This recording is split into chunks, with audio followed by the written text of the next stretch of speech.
In the last century, from nearly 250,000 archaeological sites in Persia, the modern-day Iran, relics and monuments are being unearthed that seem to contradict the Greeks' version of history. Inscriptions on rocks and walls of ancient Persian cities, for ages undecipherable, have slowly begun to unravel the mystery. Come with us now on this journey into the past as we open the doors to secrets of the boundless Persian Empire 2,500 years ago, when Persia was the center of the world.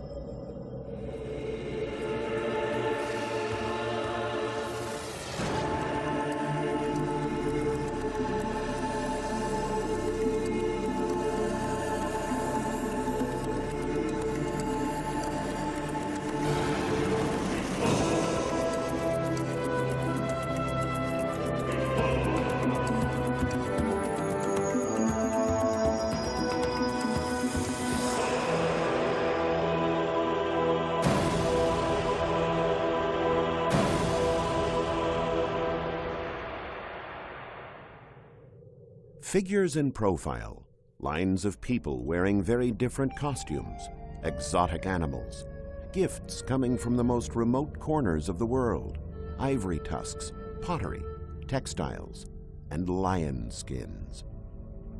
When archaeologists digging at Persepolis first beheld these bas-reliefs, they were puzzled. Why depict so many different peoples from such distant lands in one work? But slowly, clues fell into place that gave scholars the answers. The people with the ivory tusk and the okapi are Ethiopians. The dromedary is typical of the Arabs. That pointed headdress clearly belongs to the Shiites.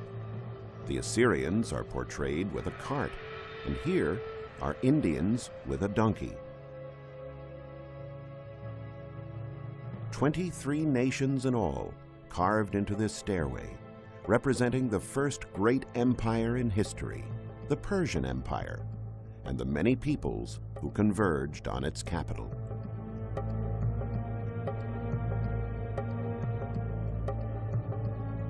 The vast Persian domain stretched from the African continent to the Indus River. It included the fertile lands of Egypt and the Sudan. It expanded into Europe with the reigns of the Shiites and the Thracians. It occupied Arabia and the Babylonian lands between the Tigris and the Euphrates. To the northeast, it extended as far as today's Uzbekistan, and to the southeast, it crossed into India, and at the center, Persia in all its splendor. For decades, these inscriptions represented an intriguing puzzle for archaeologists. In addition to being cuneiform, the text was written in 3 different languages. High up on the mountain of Behistun, perched atop a tall ladder, English Army officer Sir Henry Rawlinson valiantly transcribed the text. That was the easy part. It then took him 10 long years to decipher it. Thanks to the work of this great archaeologist, the puzzle was resolved in 1835, and a whole new world opened up to scholars. The history of the Persians, told this time through their own works. The Greek historian Herodotus wrote, "The Persians adopt foreign customs more readily than any other people." This sentence, written with perhaps a touch of contempt, actually reveals something positive and impressive about the Persians.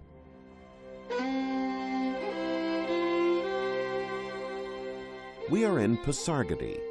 The winged genie we see here appears to be a typical Assyrian figure. He is dressed as an Elamite and wears a showy Egyptian headdress. But the genie was not found in either of these lands, but here in Persia. Along with other clues, this suggests that the concept of a unified world, and perhaps the desire to belong to one, originated in Persia, and that the Persians found pleasure in trying out the different lifestyles of the empire's many peoples.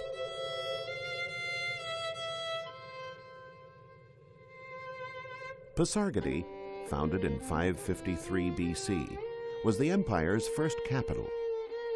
Though later abandoned by the kings in favor of Susa and Persepolis, it was never left to decline.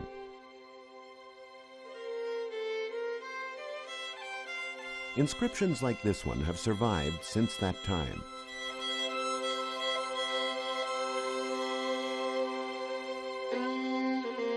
I am Cyrus, an Achaemenid.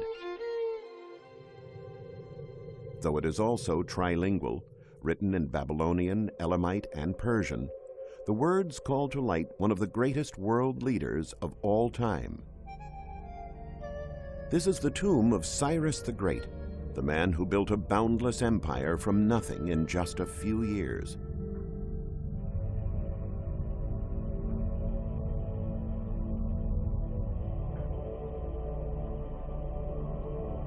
In Cyrus' time, the economy in Asia was expanding, and the people wanted stability.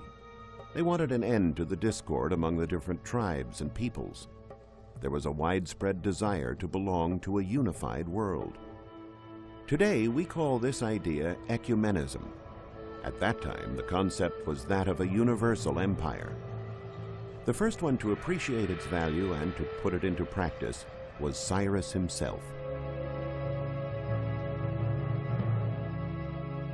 In Persia, if you wanted to offer a tribute to the gods, you'd be hard-pressed, for there are no temples here.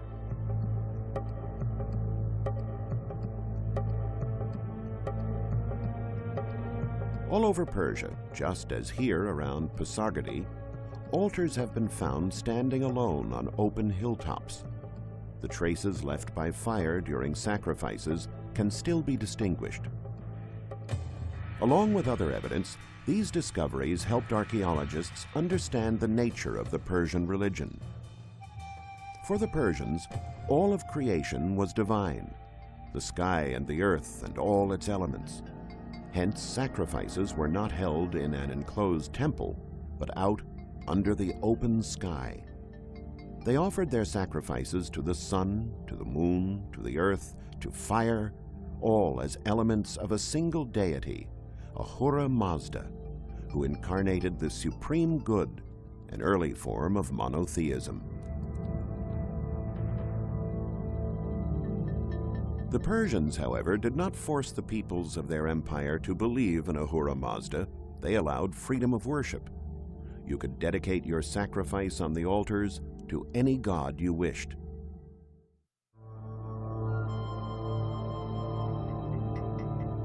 This is Susa, one of the most important archaeological sites in Iran.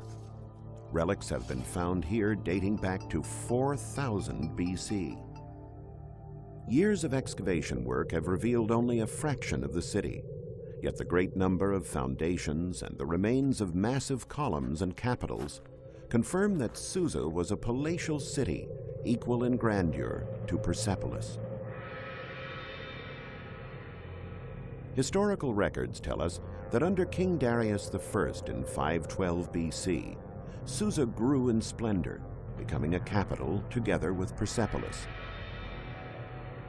But why have two capitals? At 5,000 feet above sea level, Persepolis was covered by snow for most of the winter, and thus impractical for many of the governmental functions.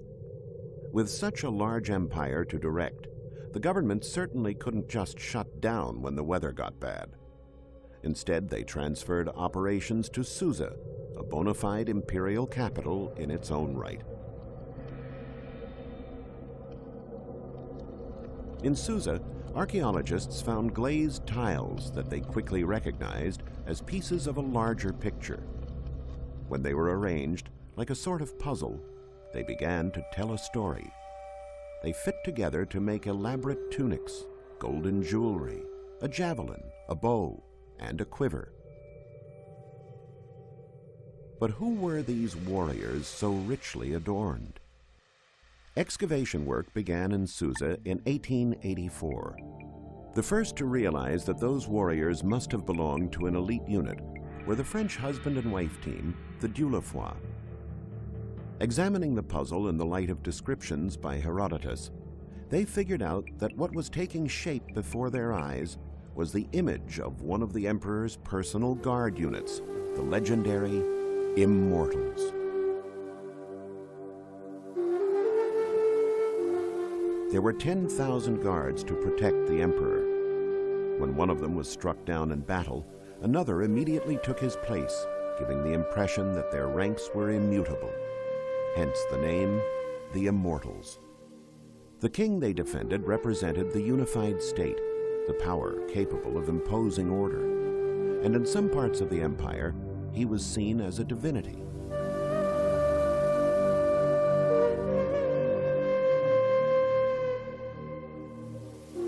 The inscription at the base of this statue, sculpted in Egypt but found in Susa, bears witness to this.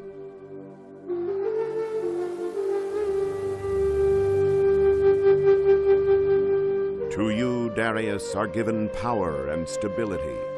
All the plains and mountains are collected under your sandals. To you are given Upper and Lower Egypt, who worship your wondrous visage, like that of Ra, for all time. The magnificent archaeological site of Persepolis, one of the most important in the world, lay hidden for 2,000 years.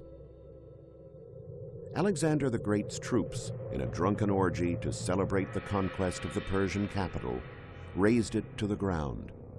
Then time and sand buried it for centuries.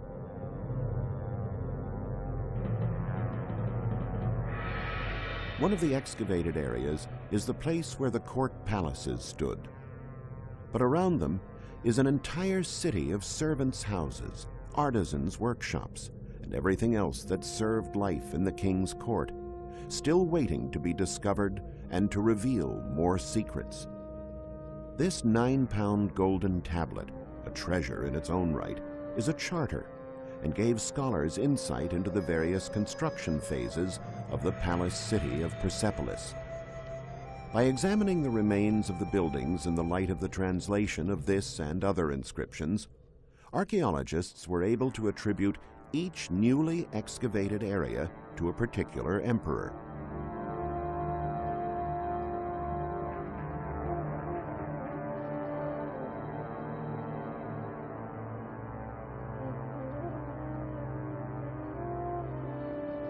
What we see here is the original nucleus, founded by Darius. This area represents a transition from Darius to Xerxes, his son, who was defeated by the Greeks. And this area corresponds entirely to Xerxes. The largest part of the archaeological site, a sort of second city, was built by the succeeding emperors down to Darius III.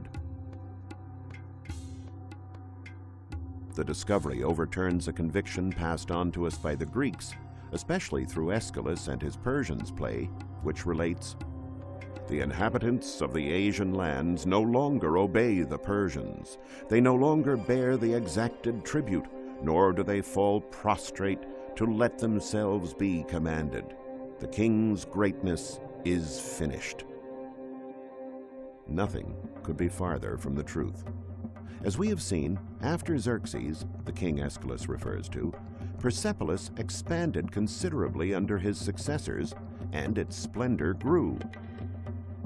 Indeed, this did not mark the fall of the empire, nor even its decline.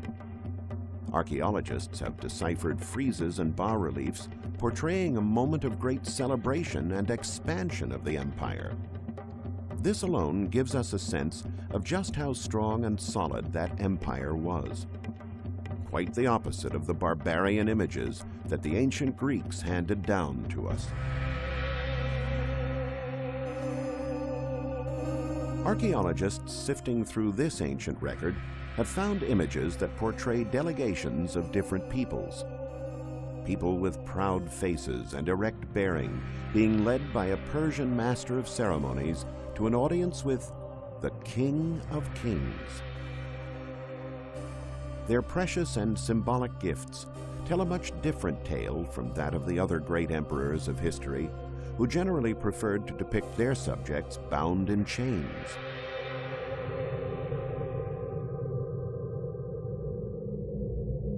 But the biggest revelation of all came from this bas-relief, found next to the processions of the peoples.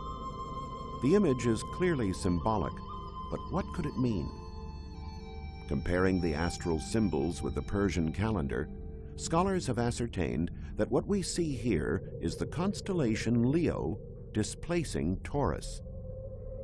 We are thus at the first day of spring, a celebration known as Nurus. On this day, the people streamed in from neighboring areas and put up their tents around the center of the world, initiating the empire's greatest festival.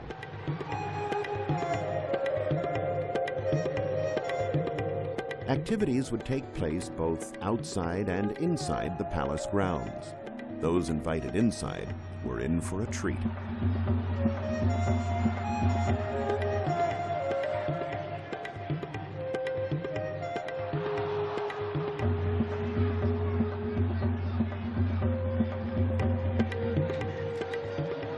The royal palace of Persepolis had two grand public halls for receptions. The first one is the Apodana. The second is the Hall of the 100 Columns. Between them is the Tripylon, a private room for the king and his counselors, and behind it lie the royal apartments.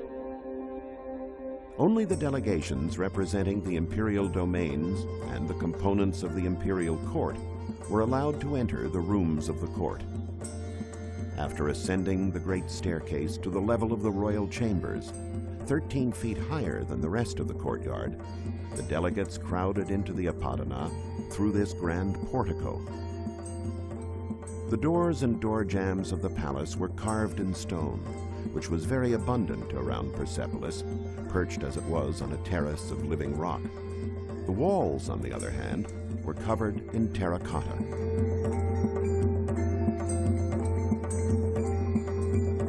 The Apodana, also known as the audience chamber, held as many as 10,000 people. To avoid confusing babble, a common language was adopted during ceremonies and official acts, Aramaic, an easy idiom of Semitic origin that used the Phoenician alphabet. By using a language that they themselves had to study and learn, the Persians once again proved to be in the vanguard in desiring a common world that all would want to belong to. Aramaic was the official language of the Persian bureaucracy, an important step for developing from an empire encompassing many peoples to a state composed of a single people. After presiding over the grand procession, the king withdrew to this council chamber, the Tripylon. On the door to the Tripylon, the king is sculpted as being borne aloft by his people, an image that might allude to what happened inside. Here, the king is meeting with his trusted aides to improve the organization of his empire and to make revolutionary decisions. It would be in this chamber where the council resolved to build new roads, chart new sea routes, establish a unified system of weights and measures, and adopt a common currency using bimetal coins made of gold and silver.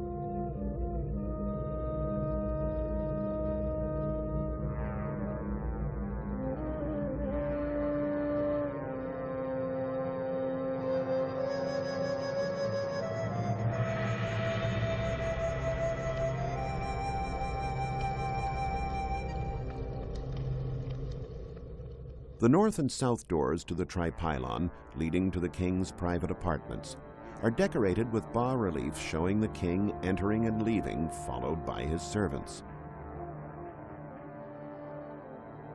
The king and his court would have entered his private apartment up these steps.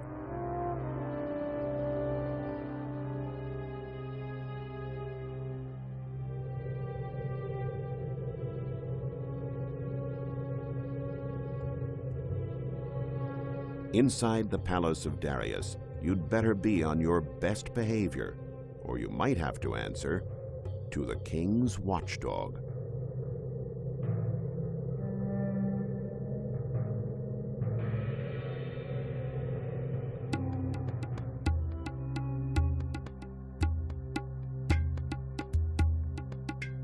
What dinner time was like is suggested by these bas-reliefs.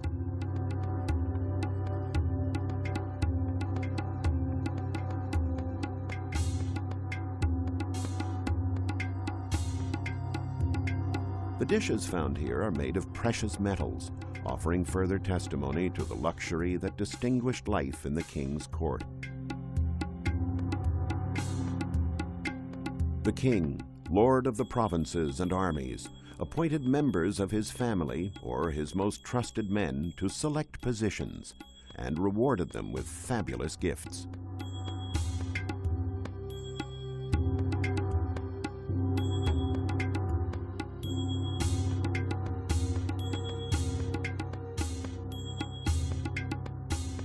An example is this superb golden sword kept in the Tehran Museum.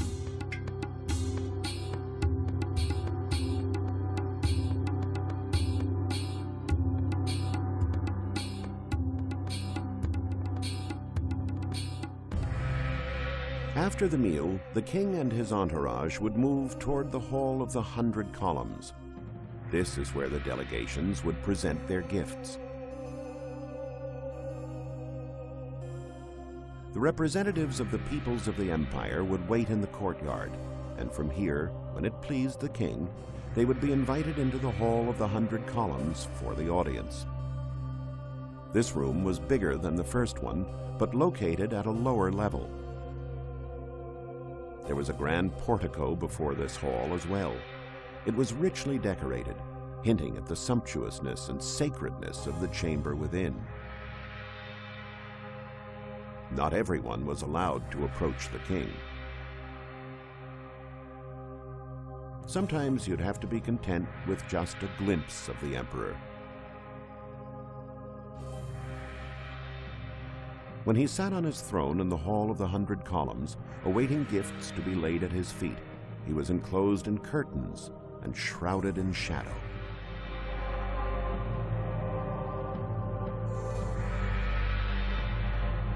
The sparkling of his scepter was the signal that granted the right to speak. Only a very few, as we see in this bas-relief, were allowed to approach him and pay homage with a deferential kiss. The hall is so named because it really contained 100 columns in rows of 10, a forest of stone trunks towering almost 65 feet. So those who were not lucky enough to catch sight of the king could at least enjoy the magic of this enormous hall, which evoked the vastness of the Persian Empire. Mythological animals on the tops of the columns watched over the king, protecting his city and his people. A few miles from Persepolis, archaeologists discovered this building with a square foundation almost 40 feet high. What it was is still a mystery, sparking vigorous debate among scholars, not just because of its unknown origin, but also for its location close to the walls of Mount Nakshi-Rustam.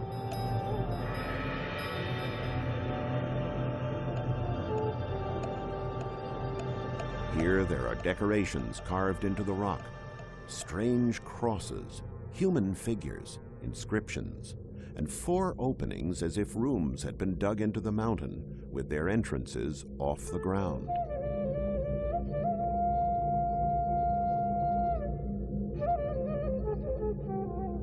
There are several hypotheses regarding this work. Some say it is a temple of fire, others that it is a watchtower. But the most alluring idea of all is that it once was a library where sacred texts were kept. If you get close enough to the wall, you can see figures that, more than any others, helped scholars understand what is being said here.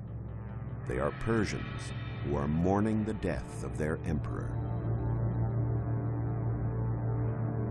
The crosses of Nakshi-Rustam are the royal tombs of Darius I and his immediate successors.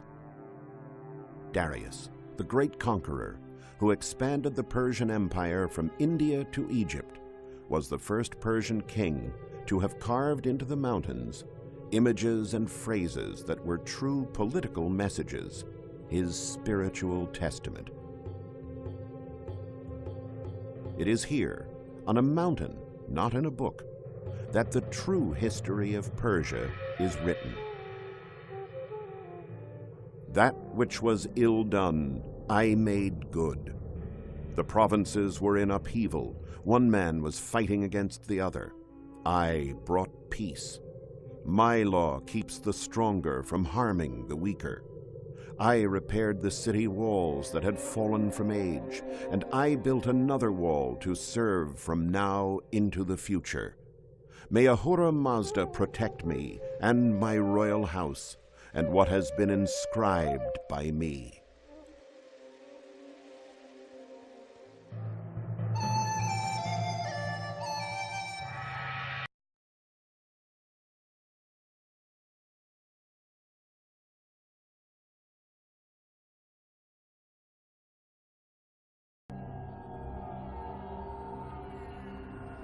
More than 2,000 years ago, the Roman Empire controlled most of the known world. Rare gifts, such as silk, frankincense, and myrrh, were coveted in the kingdom. They came from mysterious faraway lands in the east, and they were worth as much as gold. To deliver these goods to cities in the west, caravans undertook long and perilous journeys over dangerous desert sands, passing through secluded desert cities like Petra and Palmyra. For centuries, archaeologists and explorers have attempted to uncover these long-lost desert highways. Follow us as we journey back in time to the ancient trade routes and discover the lost caravan cities of the Middle East.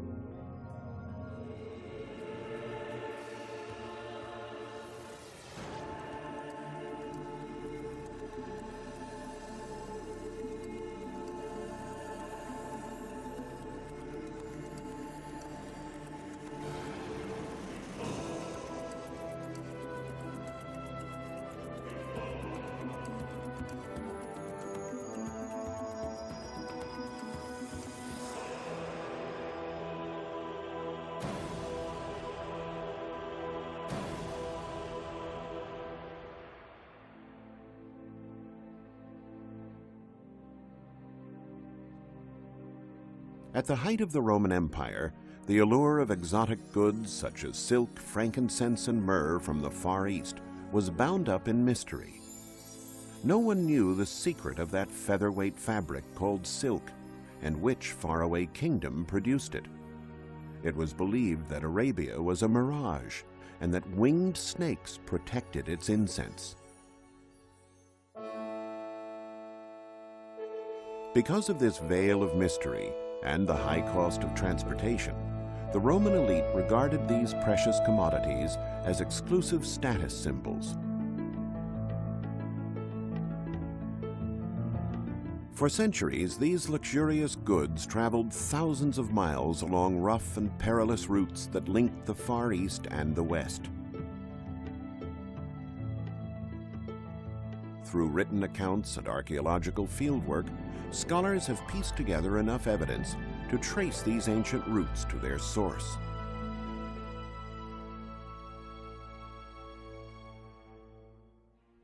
In the 1st century AD, silk from China traveled along the famous Silk Road to the Roman frontier outpost, the city of Palmyra, located in modern-day Syria. Pepper and precious stones were sent across the Indian Ocean to the southern tip of the Arabian Peninsula to what is now Yemen, and then on to Petra in modern-day Jordan.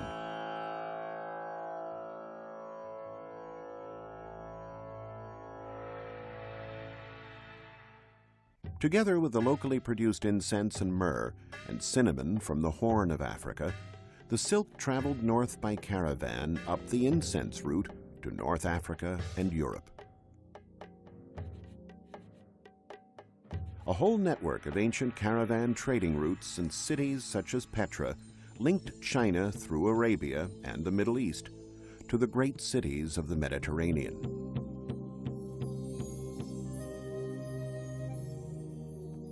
After searching for many years, archaeologists discovered that these time-worn, wind-blown ruins were the remains of the once affluent city of Marib.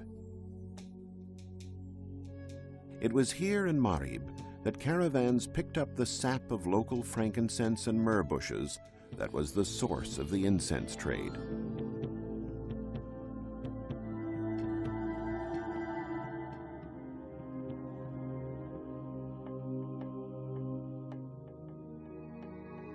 These remaining walls and other finds led to the discovery of an extraordinary work of engineering in both scale and the period when it was built, 8 centuries before Christ. Archaeologists realized that the walls were part of a huge hydraulic system, the legendary Dam of Marib, located in the ancient kingdom of the Sabaean, in what is now modern-day Yemen.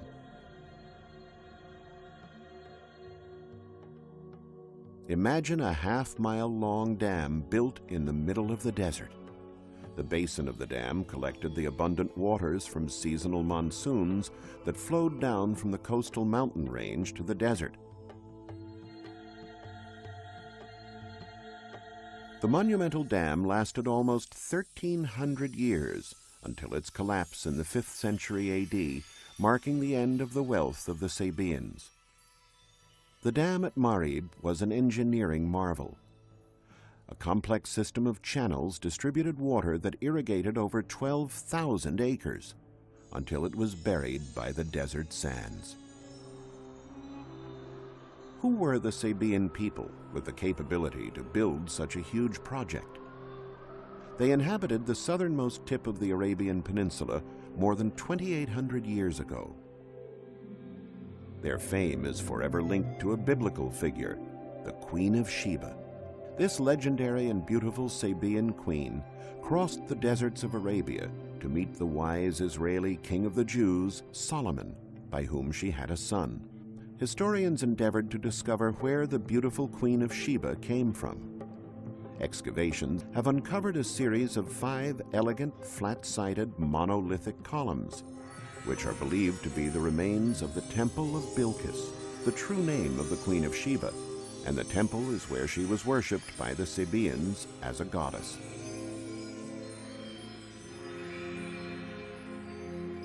Further on our lost desert highway, we find Sana'a, Yemen's magnificent capital, where the incense and spice trades still flourish.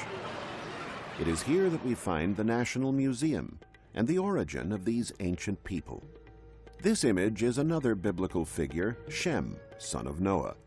Shem founded the age-old capital of Sana'a and gave rise to a Semite tribe, one of 3 ethnic groups into which humanity was divided. Numerous finds made in Yemen tell us more about the Sabaean civilization. These carvings are of particular interest. Known as Betel, or House of God, they are masks venerated as fetishes and were seen as the embodiments of the gods. But gods had many forms. One of the gods caravan chiefs prayed to before setting off into the lonely night of the desert was the moon. In a hot country like Arabia, the moon was venerated much more than the sun.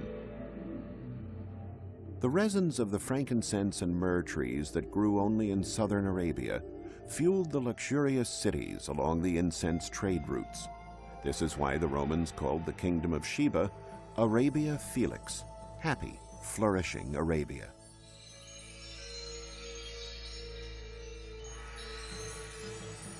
The discovery of this inscription, an ex voto, revealed a great deal of information about the daily life of those involved in the caravans.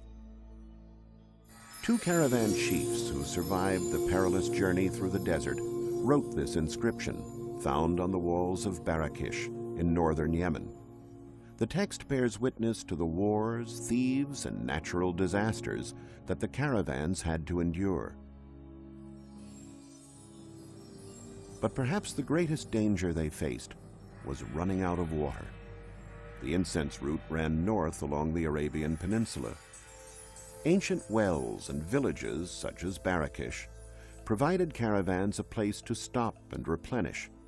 In Barakish, water was collected in a well, and an ingenious hydraulic system pumped the cool water to the surface. A camel can travel for 2 to 4 days without water.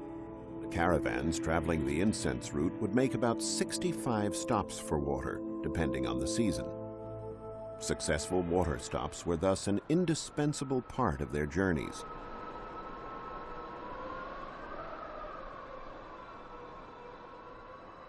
For centuries, legends and age-old texts elaborated on one of these desert ports, a fabulous ancient city hidden deep within the Jordanian desert.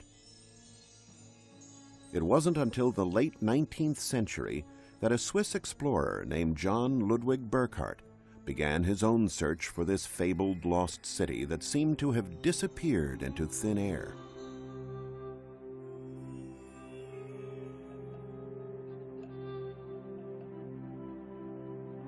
From Bedouin stories and tales, Burckhardt believed that the lost city of Sela, or in Greek Petra, must lie not far from the Red Sea.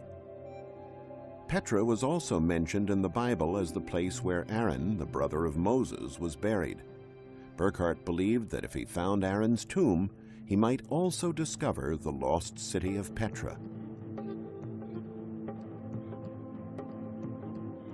Burckhardt knew that the Arabs who venerated Aaron would never allow a Christian near his tomb. So, disguised as an Arab in Muslim robes, Burckhardt hired an Arab guide to take him to Aaron's tomb so that he might make a sacrifice. The guide led the Swiss explorer through a long cleft or seek. After walking for more than half an hour, Burckhardt arrived at a stunning sight. In front of him was a huge building known from local legend as the Treasury of the Pharaoh, carved in the sheer face of the red rock cliffs. A carved urn set high on the facade was believed by legend to contain a mysterious treasure. Many bullets have been fired at the urn to unearth the treasure, but to no avail. The Treasury of the Pharaoh was only the beginning of one of the most amazing archaeological discoveries ever made, the ancient city of Petra. Burckhardt never managed to reach the tomb of Aaron to make his sacrifice. His guide, suspicious of the explorer's true intentions, cut short their tour of Petra, but Burckhardt's accounts about his journey revealed an ancient city built into the natural amphitheater of rock that had been lost for 1,000 years. The incense caravans would arrive at Petra after a 6-month journey through the desert. The inhabitants of Petra, known as the Nabateans, would offer them water, food, protection, and their hospitality for a 25% tax on every business transaction. The Nabateans, who lived in tents along the floor of the canyon, would offer their humble homes so the caravan members could rest. The purpose of the carved buildings and monumental facades at Petra is still veiled in mystery, as puzzling today as it was in Burckhardt's time. One of the more impressive monuments in Petra is known as Deir. It is more than 120 feet high and 150 feet wide. Dating back to the 1st century BC, these rock temples were originally covered with white plaster, a marble-like effect which likely dazzled visitors.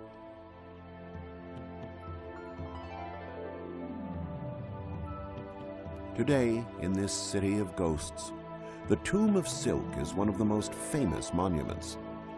Natural erosion, wind, and rain have stripped bare any of the original plaster, but the infinite veins of natural color in the rock and minerals from which it was carved provide an unforgettable spectacle.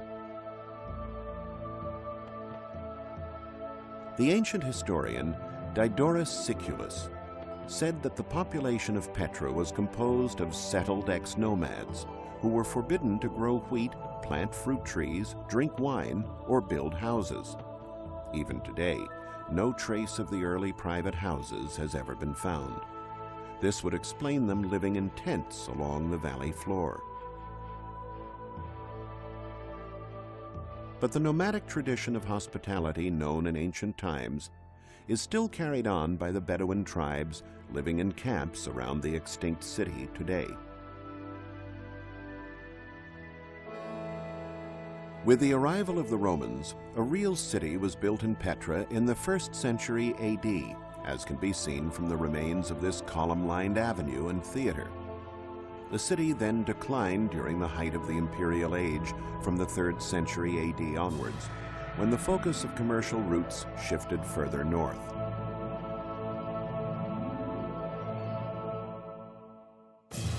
Roman historians reported the location of another outpost city at an intersection where the Silk Road and the incense route met. Many archaeologists set out to locate this mysterious city, believed to be buried under the vast expanse of the Syrian desert, somewhere between the modern borders of Jordan and Iraq. It was in this vast desert that a large number of columns were found. Various fortified sites or castles built during the Crusades used materials taken from cities constructed almost 1,000 years earlier. In fact, it was a site found in the desert overlooking one of these Crusader castles that drew the interest of archaeologists. As they pieced together the ruins and erected many of the fallen columns in their original placements, it was clear what had been found was the remains of the spectacular ancient city of Palmyra.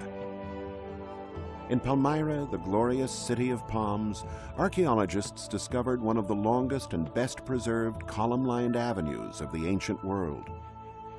Palmyra became the focus of the trade caravans and deprived Petra of its livelihood because it was so perfectly situated at the intersection of the silk and incense routes.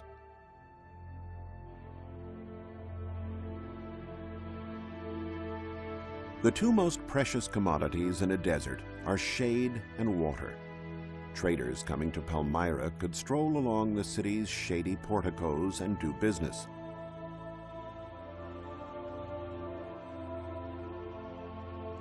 They could also replenish their water supplies from the nearby Efqua oasis. In return, they would pay a high duty tax, which contributed to the city's opulence. The original portico was even more ornate than the remains now lead us to imagine. This great arch appears quite normal, but in fact, it is a creative urban design solution to an intricate problem of symmetry. The base of the arch is triangular to accommodate two facades that are not parallel. This is because the avenues were not all built perfectly straight. As Palmyra became rich, it grew without an overall city plan. Buildings and roads were constructed and intersected each other at random. To deal with these stylistic problems, a brilliant urban designer conceived a solution and created a monumental arch with two facades that were perpendicular to the streets they faced. The design allowed anyone approaching the arch to enjoy a full frontal view of the monument, no matter the direction. The ancient caravans traveling north from Petra visited Palmyra as far back as the 1st century BC. The archaeological remains that we see there today date from about the 2nd century AD, when the city was at its height. The shady porticos, statues, and magnificent buildings such as the Tetrapylon were built during this time. The Roman theater is extremely well preserved, retaining most of the stage area. The theater employed a 2nd floor and together was over 50 feet high and 150 feet wide. The richly decorated central door, the largest of 5 doors, opened onto the stage and was known as the director's door. The facade held 4 main columns with floral friezes.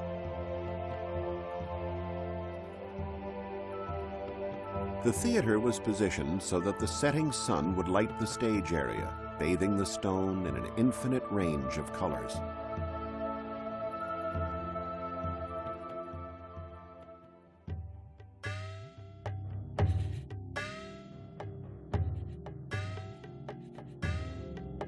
The caravan traders, having sold their spices, incense, and myrrh to merchants in Palmyra for gold and precious stones, would bid farewell to the city and head back home toward Petra and Marib. Before leaving on their dangerous journeys, with the risk of bandits and desert storms, caravan traders would beseech the goodwill of the gods for a safe journey home. The greatest of the local gods was Bel, similar to the Roman god Jupiter. This massive temple was built during the Roman period. The huge sanctuary built in his honor formed a rectangle 672 feet wide by 688 feet long. The temple was located at its center. The high outer wall of the sanctuary was smooth and adorned with inset Corinthian pillars on the inside. An arcade with a double row of columns numbering almost 300 formed another perimeter.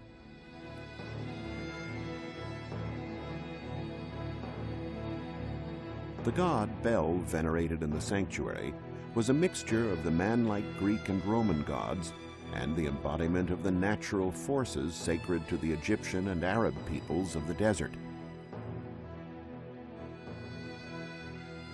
Bel was the Lord God, embodiment of the luxurious vegetation that resulted from the presence of water, which could clearly be seen in oases such as Palmyra.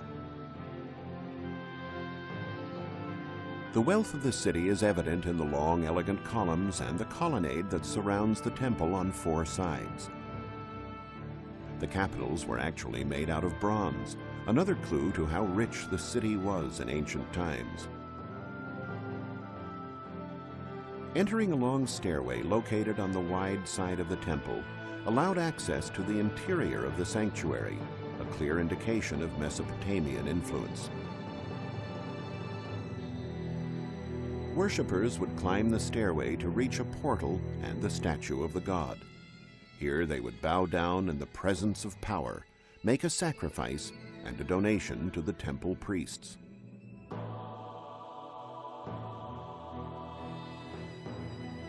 An unusual feature of the temple was the opportunity of climbing up to the roof. The access stairways were hidden within the four turrets abutting the upper terrace. The size difference between the relatively small temple and the much larger surrounding courtyard was another feature of Mesopotamian design.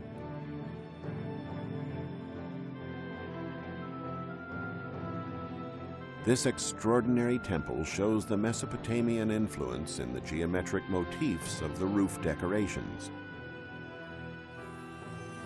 The Western-inspired columns are imports from the Roman culture.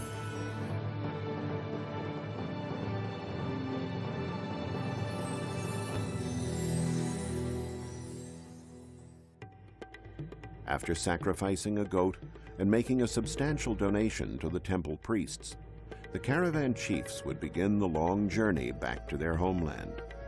Back perhaps to the ancient city of Sana'a, capital of Yemen, where the incense route began long ago.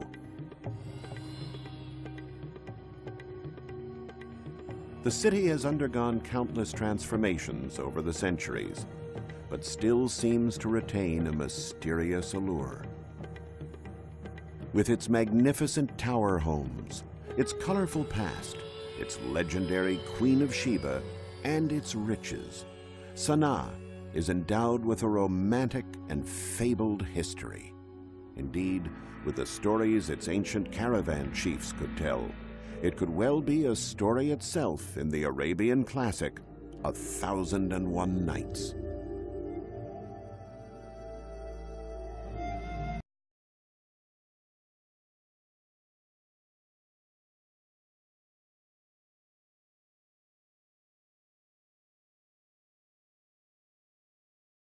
Sun, to the moon, to the earth, to fire, all as elements of a single deity, Ahura Mazda, who incarnated the supreme good, an early form of monotheism. The Persians, however, did not force the peoples of their empire to believe in Ahura Mazda. They allowed freedom of worship. You could dedicate your sacrifice on the altars to any god you wished.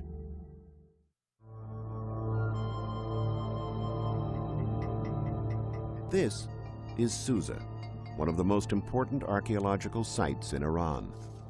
Relics have been found here dating back to 4000 BC.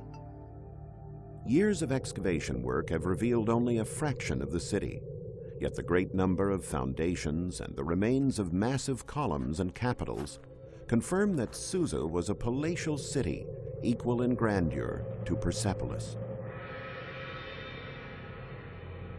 Historical records tell us that under King Darius I in 512 BC, Susa grew in splendor, becoming a capital together with Persepolis. But why have two capitals?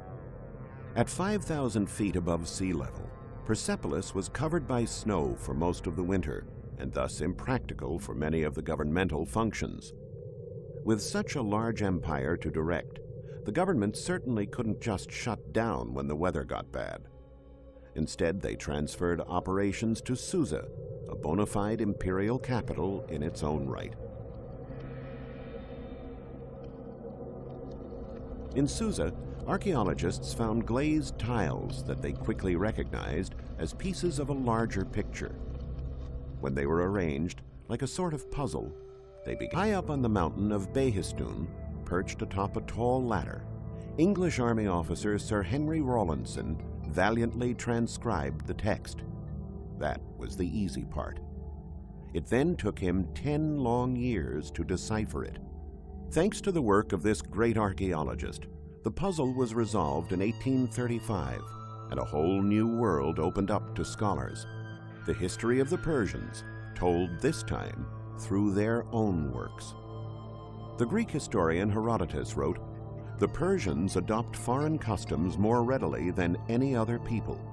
This sentence, written with perhaps a touch of contempt, actually reveals something positive and impressive about the Persians.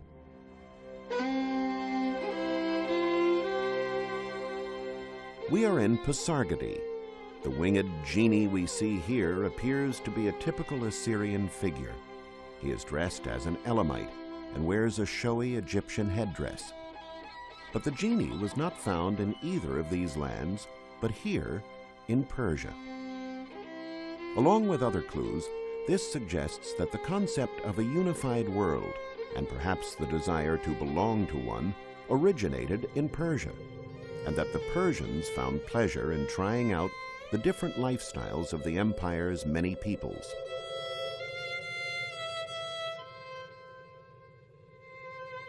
Pasargadae, founded in 553 BC, was the empire's first capital.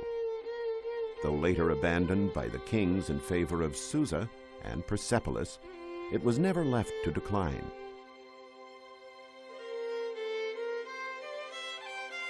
Inscriptions like this one have survived since that time.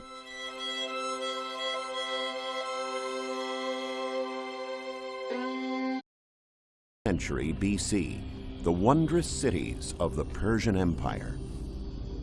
When Aeschylus, the father of modern drama and a Greek, wrote his play The Persians, he portrayed the Persians as an arrogant but humbled people, strong and aggressive but thwarted, bent and defeated in memorable battles, Marathon, Plataea, Salamis. But were the Persians only such coarse adventurers, or does the history written by their enemies hide something of the truth? In the last century, from nearly 250,000 archaeological sites in Persia, the modern-day Iran, relics and monuments are being unearthed that seem to contradict the Greeks' version of history. Inscriptions on rocks and walls of ancient Persian cities, for ages undecipherable, have slowly begun to unravel the mystery. Come with us now on this journey into the past as we open the doors to secrets of the boundless Persian Empire 2,500 years ago, when Persia was the center of the world.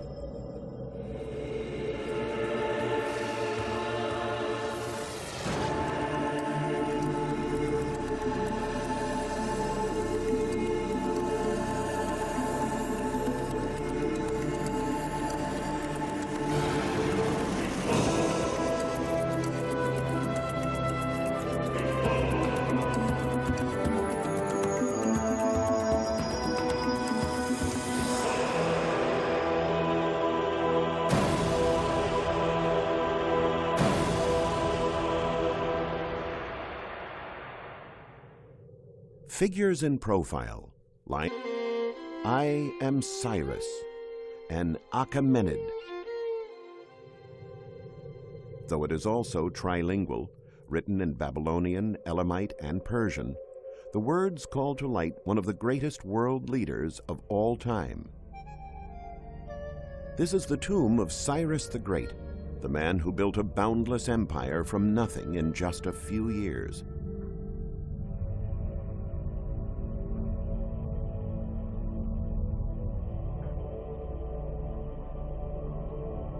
In Cyrus' time, the economy in Asia was expanding, and the people wanted stability. They wanted an end to the discord among the different tribes and peoples. There was a widespread desire to belong to a unified world. Today, we call this idea ecumenism. At that time, the concept was that of a universal empire. The first one to appreciate its value and to put it into practice was Cyrus himself. In Persia, if you wanted to offer a tribute to the gods, you'd be hard-pressed, for there are no temples here.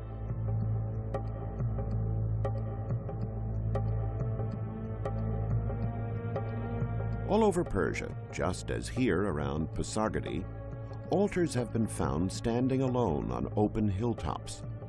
The traces left by fire during sacrifices can still be distinguished. Along with other evidence, these discoveries helped archaeologists understand the nature of the Persian religion. For the Persians, all of creation was divine, the sky and the earth and all its elements. Hence, sacrifices were not held in an enclosed temple, but out under the open sky. They offered their sacrifices to the kinds of people wearing very different costumes, exotic animals, gifts coming from the most remote corners of the world, ivory tusks, pottery, textiles, and lion skins. When archaeologists digging at Persepolis first beheld these bas-reliefs, they were puzzled. Why depict so many different peoples from such distant lands in one work?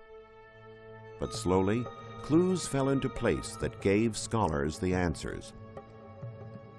The people with the ivory tusk and the okapi are Ethiopians. The dromedary is typical of the Arabs. That pointed headdress clearly belongs to the Shiites. The Assyrians are portrayed with a cart, and here are Indians with a donkey. 23 nations in all carved into this stairway, representing the first great empire in history, the Persian Empire, and the many peoples who converged on its capital.